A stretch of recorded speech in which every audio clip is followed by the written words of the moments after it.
Hey, Shalom everybody. Thank you for clicking on this and stopping by the page of Yahweh Heals 11. This is your man, Trey, and I have a title for y'all today. The title of this video is going to be Sacrifices, Idols, and Slavery. And the reason why I choose to go over these titles because these are some common things that I see that some people have when they're studying the Torah and the law of Moshe that some of the people have confusion on. So I have my verses pulled up where I show the text of what the text says, and we can see if we can get some clarity on these subjects. So for the first subject that I'll be going into, we'll be talking about sacrifices, bringing clarity on sacrifices. So if you have your CJB, if you have your complete Jewish Bible, which we'll be reading the translation into English, or your KJB, whatever Bible you have, if you will go with us to Vayikra, which is Leviticus chapter 10, and we're going to start at verse 12.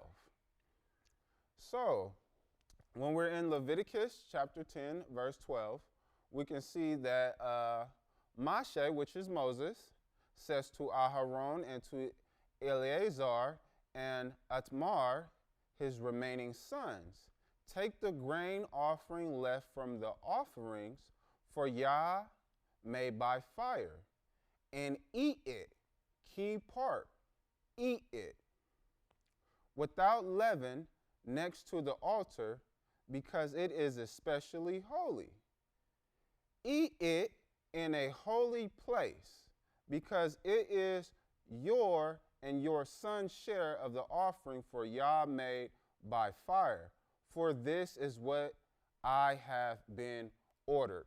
So I'm going to let you guys already know ahead of time that a lot of us think, okay, I've heard people say, okay, when Yahweh talks about sacrifices, that they think that a lot of times that we're just getting a bunch of animals and we're just throwing them in some fire pit and we're just killing and just destroying them for nothing. Well, when you actually study this Torah and this law of the Most High that was given to Moshe, you will see that we eat our sacrifices. So when we're bringing a goat or whatever the animal may be, it's like really like, you know, making your meal almost in a way. So our sacrifices, we eat them. So this is what I'm showing through the text. And in this same chapter, if you will go with me to I'm going to skip down and go to verse 16. You guys can read the rest on your own. It's always good to read the whole chapters, but for time's sake, I'm showing these key points for you guys in these chapters. So if you go to verse 16, it says, Then Moshe carefully invested what had happened to the goat of the sin offering and discovered that it had been burnt up.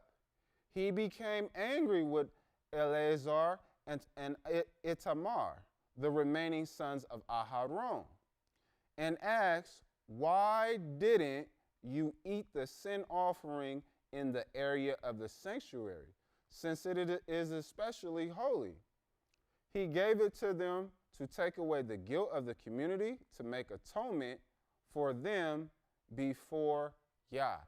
Bam. This is a verse right here where you can see that we eat our sacrificial offerings. Now, if you will go with me, we're going to go back to Leviticus in a second. But now we're going to jump to 1 Samuel, which is a very beautiful book. I love the book of Samuel. Y'all need to check it out. We're going to be in 1 Samuel chapter 2, and then we're going to start this off at verse 12. So this is what Eli's sons. We was on Aharon's sons. Now we're on Eli's sons. Eli's sons were scoundrels who had no regard for Yah.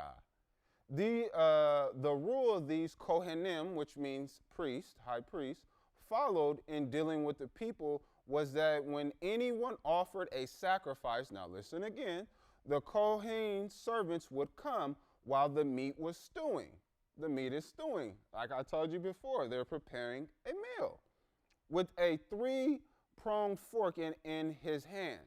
He would stick it in the pan, kettle, cauldron, or pot, and the Kohen would take for himself whatever the fork brought up. This is how they dealt with all the people of Israel who came there in Shiloh. The Kohen's servant would actually come before the fat had burnt to smoke and say to the men who were sacrificing, "Give the Kohen meat he can roast, because he doesn't want your meat stewed but raw." Again, so as you can see, they normally would cook the meat in a pot, but in this situation, these Kohens are coming and they're wanting the meat before the meat is stewed, which is not a favorable thing. But however, again, we can see again that this meat, they are taking this meat and we're using this meat to eat. Now, let's go back, and we're going to go back to Vayikra again. We're going to go to Vayikra, chapter 19, and then we're going to go through verse 5 through 8. And it says right here, which makes it very clear, it says, when you offer a sacrifice, now again, we always want to know who's speaking. This is Yah speaking. You can look and go and see verse 1. Yah is speaking and talking to Moshe. When you offer a sacrifice of peace offering to Yah, offer it in a way that will make you accept it. It is to be eaten the same day you offer it, and the following day. But if any of it remains till the third day, it is to be burnt up completely. If any of it is eaten on the third day, it will become a disgusting thing and will not be accepted. Moreover, everyone who eats it will bear the consequences of profaning something holy meant for Yah. That person is to be cut off from his people. Also, I want to do on the clarifying purposes that when we are talking about these sacrifices, that these sacrifices will come back into play when Israel is together again and is a nation for the Most High, and we have our Kohen and we have our Leviim, and the tribes are together again, and the Most High has his tent of meeting or his temple. Then these sacrifices will come into play. Right now, we are in a time of grace, so we cannot keep all the commandments in their totality, but we can do the ones that we can do while we are in this exile. But again, to show you guys, this is what Hebrews did. They ate their offerings, their sacrifices. Okay, and I also want you guys to take note of this. Take note that you will hear nothing of anyone being sacrificed for another person's sins in Torah. You're only going to hear the Most High sacrificing the animals. Soak that in. You're only going to hear about the Most High Yah sacrificing these animals. And if you need a verse to help clarify on that, you guys can go take your time on your own and look up Deuteronomy chapter 24 and 16. That should help you with some clarity on that subject. Now, let's go into, we're going to talk about some idols now. Because I've seen some videos. I actually just seen a video recently on YouTube where a guy was kind of bashing the Torah of Moshe when it comes to idols, because he talked about how it did not resonate with how we are as a people, how he interpreted what was said in Scripture when the Most High speaks about idols. But let me read you these verses, and then I'll come back to that thought, and we'll do some clarity on that. So, if you are with me, would you please turn to Exodus chapter 20, and we're going to start at verse 3. Okay. Exodus, verse 20. Okay. You are to have this is what it says. You are to have no other gods before me. You are not to make for yourself a carved image or any kind of representation of anything in heaven above, on the earth below, or in the water below the seashore. Now here's the key point. Again, right here. You are not to bow down to them or serve them. For I am Yah, your Elohim, am a jealous El, punishing the children for the sins of the parents to the third and fourth generation of those who hate me, but display grace to the thousands of generation of those who love me and obey my mitzvah. So I'll stop right there. So if you want to get in good grace with the Most High, we just seen right there, you need to love the Most High and obey his mitzvahs. But when it comes to this idol part, what is he saying? He says that, guess what? You are not to have these as representations to bow down and worship him.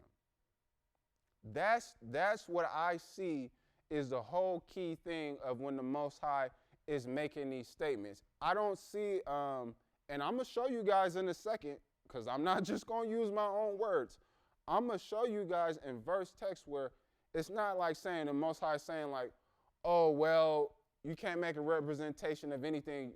Don't make a house, because that's a representation of something in heaven or earth. Or, don't be an inventor. Or don't craft or mold or make anything, because it might look like a rock. And that's something that's in heaven or earth, so you can't do that. No, it seems to be that the whole point, and when we're reading these points, when the Most High is talking about this, he's talking about items that can be idols for worship, because the Most High doesn't want us to worship anything besides him, and the Most High is not any idol. The Most High is a spirit, so we can't make an idol of the Most High anyways. So this is how it makes perfect sense. Now, if you will also go with me to Vayikra again, which is also going to stand on this point. We're going to go to Vayikra chapter 26, and then we're going to start at verse 1. It says right here, it says, you are not to make yourself any idols, erect a carved statue, or a standing stone, or place any carved stone anywhere in your land. And why? Why is he saying that? In order to bow down to it. I am Yahweh, your Elohim, which means power. I'll just read that. Keep my Shabbats and revere my sanctuary, for I am Yah. So don't y'all forget that neither. Y'all keep them Shabbats. That's the 7th day. But again, what we just seen right here is that the Most High is talking about these objects far as bowing down to them. And then here's another one. I won't go there and I won't read it. But Exodus 34:17, do not cast metal gods for yourself. Again, he's telling us don't to do that, because we are not to worship anything besides the Most High. Now I'm pretty sure y'all want some evidence of how did I get this. Okay, let's do that. Let's go to Exodus chapter 25, because I got you. I got you. You know, we got to show the text, because it's not about what any of us is saying. It's about what the Most High is teaching us, how we should function through his word. So let me show y'all how we can come up with this. So Exodus, chapter 25, 10 through 12. Okay. Right here.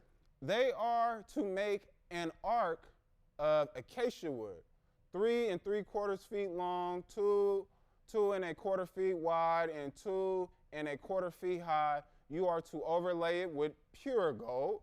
Overlay it both inside and outside. And put a molding of gold around the top of it. Cast 4 gold rings for it and attach them to its 4 feet. 2 rings on each side. Make poles of acacia wood and overlay them with gold. Put the poles into the rings on the sides of the ark. Stay with me. You will use them to carry the ark. The poles are to remain in the rings of the ark. They are not to be removed from it. Into the ark, you are to put the testimony which I am about to give you. Okay, let's keep going. You are to put a cover for the ark of the ark out of pure gold.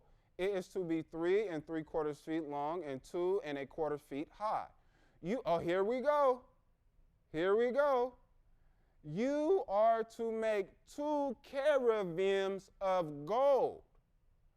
Make them of hammered work for the 2 ends of the ark cover. Okay, I'll read this last part too.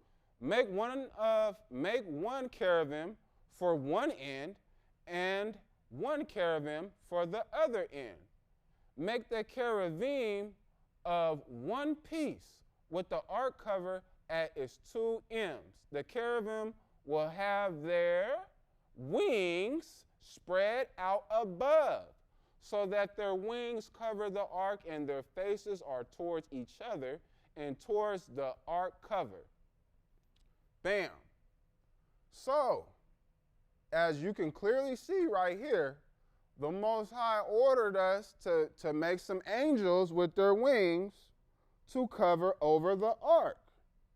So, we can understand that it's not saying that we cannot have any items around us that are made of something, but it's the whole idea is what it seems that Most High is talking about things far as in to worship them. That we are not to have idols as far as the worship. So if someone has I don't know, I'm just throwing something out there. Someone has Buddha. Okay, that's as far as I know, that's probably worship the Buddha. You shouldn't have that in your house.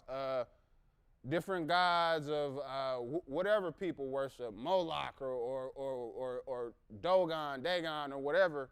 We are not to have those type of items around us if we are to be aligned and to keep this Torah. So that is one. And then also if you go to Exodus 39 and go to 20 verse 22 and 22 to 26. Okay, that's 20, let's see here. 22, 26, okay. So what it's talking about, and when you're starting in here, it's talking about in verse 22, it says, he made the robe for the ritual vest, and it was woven entirely of blue. And then, okay, I'll finish it. With the opening in the middle, like that of the coat of mail, and with a border around the opening so that it wouldn't tear. On the bottom hem, they made pomegranates of blue, purple, and scarlet, and woven linen. And they made bells of pure gold and put the bells between the pomegranates. All the way around the hem of the robe between the pomegranates, that is, bell, pomegranates, all the way around the hem of the robe for service, as Yahweh had ordered Moshe. Okay, so we clearly see. He told us to make the pomegranates and the bells. That's another small representation of we can make things of other things, but it's all, again, about the concept of having items that give worship to anything besides Yah. For the last point, I want to strike on this one. If you will go with me to Numbers chapter 21, and we're going to hit up verse 4 through 9. Numbers 21 and 4 verse 9. Okay. So they traveled from Mount Hor on the road towards the Sea of Suf in order to go around the land of Edom. But the people's temper grew short because of the detour. The people spoke against Yah and against Moshe. Why did you bring us up out of Egypt to die in the desert? There's no real food, there's no water, and we're sick of this miserable stuff we're eating. In response, Yah sent poisonous snakes among the people. They bit the people, and many of Israel died. The people came to Moshe and said, we sinned by speaking against Yahweh. You think? And against you. Pray to, okay, yeah. Pray to Yah that he rids us of these snakes. Moshe prayed for the people, and Yahweh answered Moshe, right here, make a poisonous snake and put it on a pole. When anyone who has been bitten sees it, he will live. Moshe made a bronze snake and put it on the pole. If a snake had bitten someone, then when he looked towards the bronze snake, he stayed alive. Okay, another understanding of it was something made that is a representation of heaven and earth. So will we also, let me say this true again, we also, and it's going to come up in a second again, that English doesn't always have the best translation. And that's what we have to keep in mind. But especially when you're grounded in knowing the Torah and the laws of the Most High, you can be able to see when something has not been translated into English correctly. Because guess what? We know the Most High is not going to break his own law and his own commandment. So that is an example right there to show you guys. And for this last one, let's go into the subject of slavery, which is another good one that I've been wanting to clarify if I haven't in my videos already with you guys. So for slavery, please go with me to YHWH, chapter 25, and we're going to start at verse 44, and we're going to go to 46. Okay, it says, I love this. Concerning the men and women you may have as slaves. Bam. Let's pause that right there.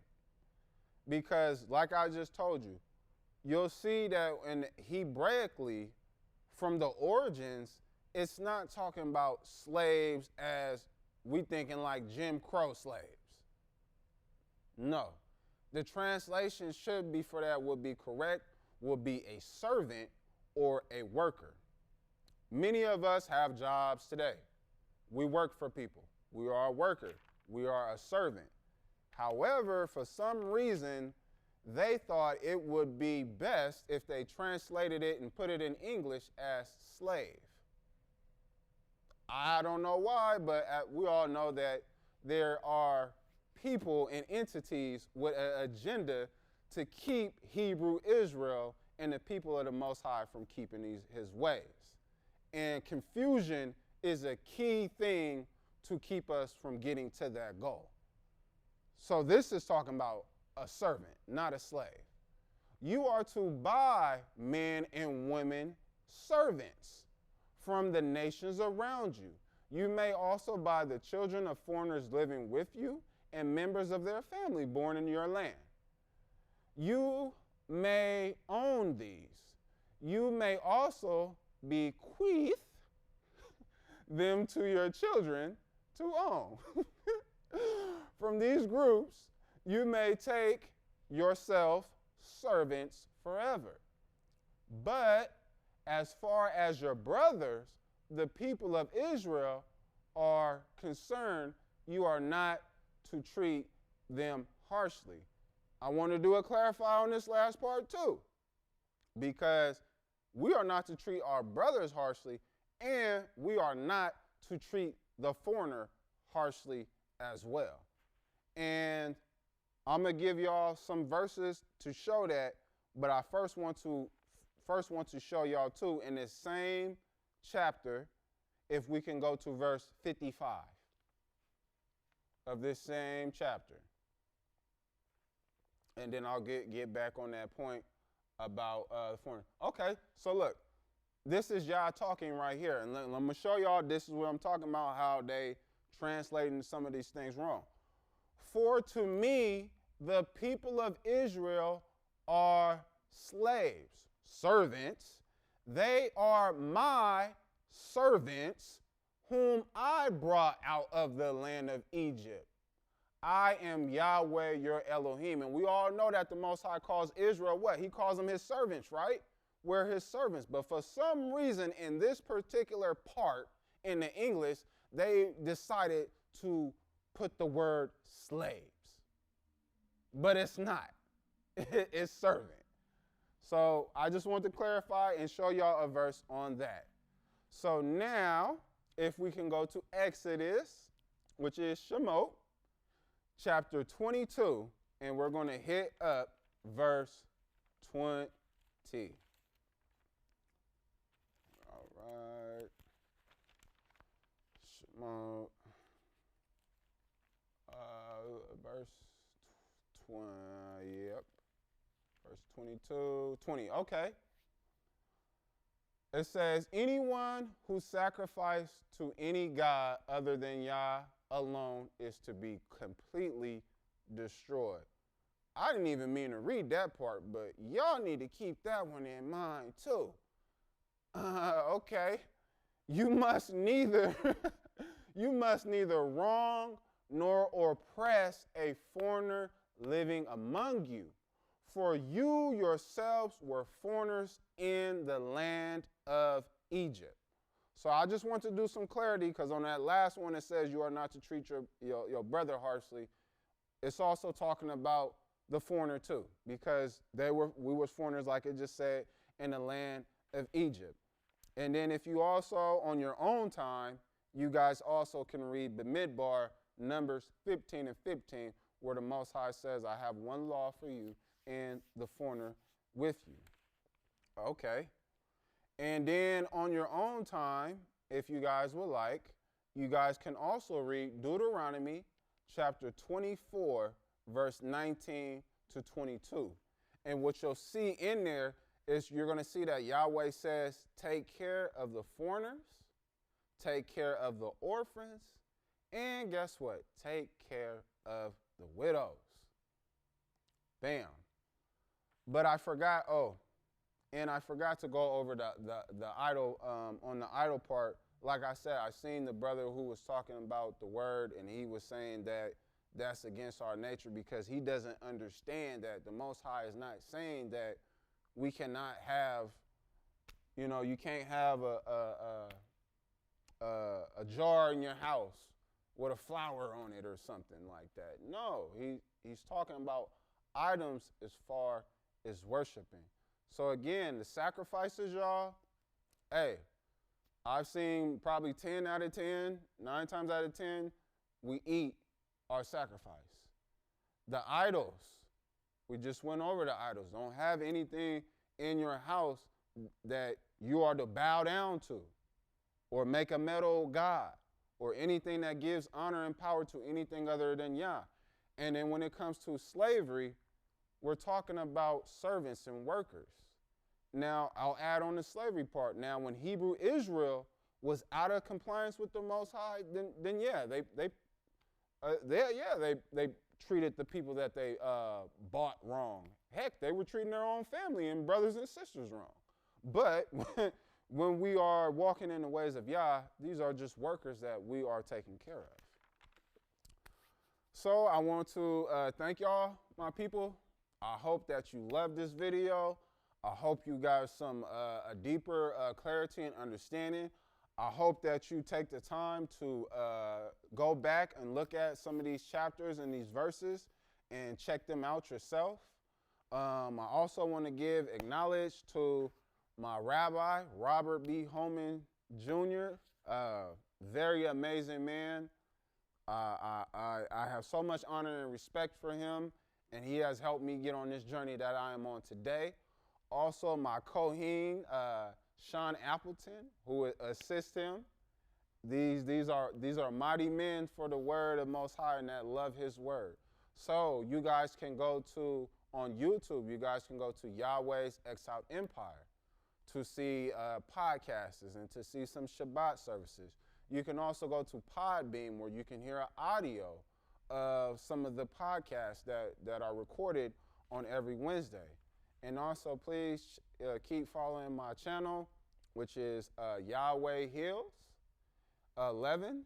And yeah, my people, I hope that this helped you guys with a better understanding. Love the Most High. The Most High is one. There is no Trinity. Deuteronomy 6:4. The Most High is one. And for us to really be saved, we are going to have to keep the ways of the Most High, because this is an everlasting covenant. So if you want to join to the family of Israel, or you want the protection that the Most High gives you, we have to do something.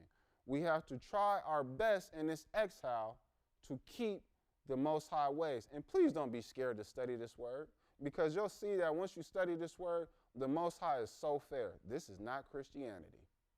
This is not Christianity. This is the word of the Most High. This is the word of our ancestors. And this is the word that resonates with our being and our existence. Read Deuteronomy chapter 30. I thank you, my people. I love y'all so much. I'll be coming out with some more videos soon. Drop in the comments. If y'all got any questions, I don't mind. I'll answer some questions as best as I can. And we're here to help you as best as we can, family. Peace and love to my people, Yisrael, and all my people trying to get it right everywhere. This is your man, Trey, a.k.a. Yeshai. Shalom and love.